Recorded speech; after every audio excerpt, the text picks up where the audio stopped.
नमस्कार, अनिशाज रेसिपी मराठीमध्ये आपलं पुन्हा एकदा मनापासून स्वागत आहे।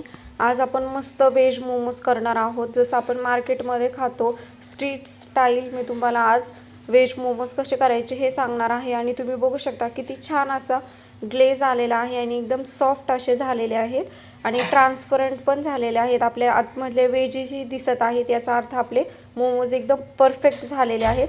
खूप सोपी रेसिपी आहे आणि अगदी सोप्या रेसिपीमध्ये मी तुम्हाला सांगणार आहे। आणि आतमध्ये तुम्ही स्टफिंग बघू शकता, किती सुंदर असं छान असं दिसत आहे आणि मस्त असं झाले होते मोमोज। अगदी पातळ अशी लेयर आहे, खूप जाड असे मोमोज केलेले नाही आहेत आपण। आणि मस्त असे शेजवान सॉस बरोबरती खूप छान लागतात। चला तर रेसिपीला स्टार्ट करूयात। तर सगळ्यात पहिल्यांदा मोमोज करण्यासाठी मी इथे 1 कप मैदा घेतलेला आहे। तुम्ही मैद्याच्या ऐवजी गव्हाचं पीठ घेतलं तरी पण चालेल। यामध्ये आपण 1 चमचा मीठ टाकूयात आणि 2 चमचे यामध्ये रूम टेम्परेचरवरचं ऑइल टाकायचं आहे। यामध्ये आपण ऑइल टाकल्यामुळे जे मोमोजचं वरचं कवरिंग आहे ते जास्त कडक नाही होणार, एकदम सॉफ्ट असं राहील, त्यामुळे आपण यामध्ये तेल टाकलेलं आहे। आता हे छान तेल पिठामध्ये मिक्स करून घ्यायचं आहे आणि यामध्ये अगदी थोडं थोडं पाणी टाकून घट्ट असं पीठ मळून घ्यायचं आहे। असं रबर टाईपमध्ये झालं पाहिजे, असं छान तुम्ही बघू शकता घट्ट पीठ मी मळून घेतलेलं आहे। अर्ध्या कप पाण्यामध्ये आपलं पीठ छान असं मळून झालेलं आहे। आता याला आपण 1 चमचाभर तेल लावून घेऊयात। छान असं याला तेल ग्रीस करून घ्यायचं आहे आणि अर्धा तास हे आपण रेस्ट करायला ठेवून देऊयात। तोपर्यंत इथे मी 1 कप कोबी घेतलेला आहे, छान असं बारीक कट करून, आणि कोबीच्या अर्धा आपण गाजर घेतलेला आहे। थोडेसे लसणाच्या पाकळ्या छान अशा कट करून घेतलेल्या आहेत आणि अद्रक, हे सगळं आता आपण मिक्स करून घेऊयात। फक्त कोबी आणि गाजरच घ्यायचं आहे सुरुवातीला। जेवढं कोबी घेतलेलं आहे त्याच्या अर्ध मी गाजर घेतलेलं आहे। यामध्ये आपण मीठ टाकायचं आहे आणि हे 10 ते 15 मिनटं मिक्स करायचं आणि रेस्ट करायला ठेवून द्यायचं आहे। हे मीठ आपण छान असं मिक्स करून घेऊया आणि हे रेस्ट करायला ठेवून द्यायचं। आता तुम्ही बघू शकता 10-15 मिनटानंतर छान असं याला पाणी सुटलेलं आहे। हे हाताने एकदम छान असं पिळून घ्यायचं आहे, त्यामध्ये पाणी नाही राहिलं पाहिजे। शक्यतो तुम्हाला जेवढं होईल तेवढं तुम्ही यामधलं पाणी काढून घ्या। तुम्ही बघू शकता हे पाणी तुम्ही असंच वेज सूप केला असेल त्यामध्ये यूज करू शकता किंवा पीठ मळण्यातही यूज करू शकता।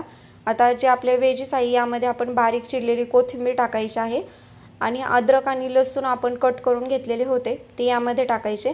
आणि ह्या वेजेस आहेत त्या परतून घ्यायची काहीच गरज नाही आहे, कारण आपण जे मार्केटमध्ये भेटतात तसे आपण मोमोज करत आहेत। यामध्ये मी 3 ते 4 हिरवी मिरची टाकलेली आहे कट करून।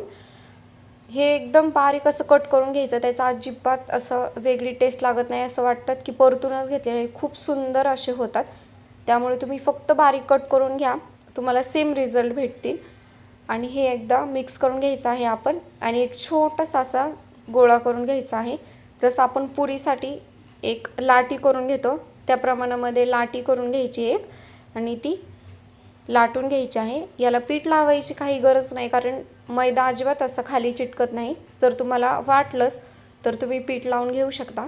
आता मी इथे एक वाटी घेतलेला आहे, त्याने आपण गोल असं कट करून घ्यायचं आहे आणि एकदा छान असं ते सेट करून घेण्यासाठी लाटून घ्यायचं आहे। खूप जास्त जाड असं लाटायचं नाही आहे, जसं आपण मोदकसाठी पाऱ्या करतो अगदी तसंच छान असं पातळ लाटून घेतलेलं आहे मी, खूप जाडही लाटलेलं नाही आहे। आणि 1 चमचा यामध्ये मी स्टफिंग टाकलेलं आहे। जेवढं स्टफिंग बसेल ना तेवढं तुम्ही यामध्ये टाका, कारण जेवढं स्टफिंग असेल ना तेवढं खूप छान असं लागतं। आता एक प्लेट घ्यायची आणि बॅक साईडला असं प्रेस करायचे, तुम्ही बघू शकता। अशी पुन्हा एकदा 1 प्लेट करायची आणि ती त्याच्या मागच्या बाजूला अशी चिटकून घ्यायची दुसऱ्या हाताने। असंच करत करत आपण सगळ्या प्लेट आहेत त्या करून घ्यायच्या आहेत। आपण मोदकला आतमधल्या साईडला चिटकून घेतो आणि मोमोज करताना असं बाहेरच्या साईडला चिटकून घ्यायच्या आहेत सगळ्या प्लेट। अगदी सोपं आहे, तुम्ही फक्त एकदा करून बघा, इझिली तुम्हाला प्लेट्स तुमच्या तयार होतील। तुम्ही बघू शकता आपले प्लेट्स तयार झालेले आहेत। आता जसं आपण मोदक बंद करतो अगदी तसंच आपण मोमोज आहेत ते हलक्या हाताने असं बंद करून घ्यायचे आहेत। तुम्ही बघू शकता मस्त असं याला छान अशा कळई पडलेल्या आहेत। आता असेच आपण आणखी सगळे मोमोज करून घेऊयात।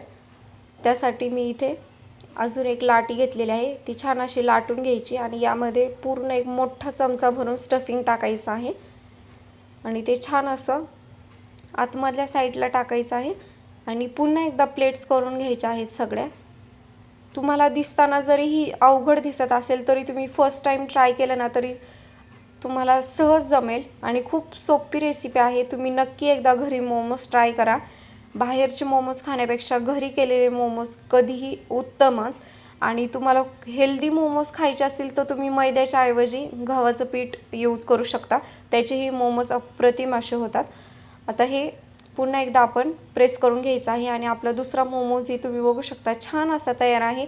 यालाही छान अशा लेयर्स आलेल्या आहेत, खूपच सुंदर. आता आपण असे सगळे मोमोज करून घेऊयात. मस्त असतं आणि हे अजिबात फुटत नाही, त्याच्यामुळे तुम्ही काहीच टेन्शन घेऊ नका की आपण खूपच पातळ लाटलं किंवा फुटतील. हे अजिबात फुटत नाहीत. चाळणीला मी इथे ऑइल ग्रीस करून घेतलेलं आहे. यामध्ये आता आपण मोमोज ठेवून घ्यायचे. ते फक्त एकमेकांना चिटकून ठेवायचे नाही एवढी मात्र काळजी घ्या. जर चिटकून ठेवले तर ते एकमेकांना चिकटतात, त्यामुळे ते थोडंसं त्यामध्ये अंतर ठेवायचं आहे. सगळे मोमोज आपण इथे घेतलेले आहेत ठेवून आणि एक पातेल्यामध्ये मी पाणी गरम करून घेतलेलं आहे. त्यावरती आपण छान असं आता झाकण ठेवून हे 10 मिनटं स्टीम करून घ्यायचे आहेत. आता मी इथे हवा जाऊ नये म्हणून पेपरही लावला होता होलला त्या. आता तुम्ही बघू शकता 10 मिनटानंतर मस्त असे मोमोज झालेले आहेत. गॅस ऑफ करायचा. 10 मिनटापेक्षा जास्त अजिबात मोमोज ठेवायचे नाही आहेत, नाहीतर मग ते रबरी होतात आणि खूप असे कडक होतात. आणि तुम्ही बघू शकता अगदी हात लावला तर ते सहज खालून त्याचा तळही सोडत आहेत. याचा अर्थ ते एकदम परफेक्ट असे कुक झालेले आहेत. आणि तुम्ही बघू शकता त्याच्या लेयर्सही जरा आता पातळ झालेले आहेत आणि आतमधले जे आपल्या वेजेस आहेत ते ट्रान्सपरंट झालेले आहे, आपल्याला दिसत आहे. याचा अर्थ आपले मोमोज एकदम परफेक्ट असे स्टीम झालेले आहेत. खूपच सुंदर. तुम्ही बघू शकता मस्त अशा लेयरही दिसत आहेत. आता मी इथे एक प्लेट घेतलेला आहे गार्निशिंग करून. त्यामध्ये आपण शेजवान सॉस घेतलेला आहे आणि मस्त आपले मोमोज तयार आहेत. छान असं त्याला शाईनही आलेली आहे आणि एकदम सॉफ्ट असे झालेले आहेत. तुम्हाला एक मोमोज मी तोडूनही दाखवते. मस्त असे ट्रान्सपरंट झालेले आहेत, खूपच सुंदर. तुम्ही नक्की एकदा ही रेसिपी ट्राय करा. अगदी सुंदर असे लागतात मोमोज. अजिबात भाज्या तुम्हाला वाटणारही नाही की ह्या कच्च्या भाज्या आहेत, कारण ह्या आपण एकदम छान अशा बारीक कट करून घेतलेल्या होत्या, त्यामुळं तशी अजिबात चव लागत नाही भाज्यांची.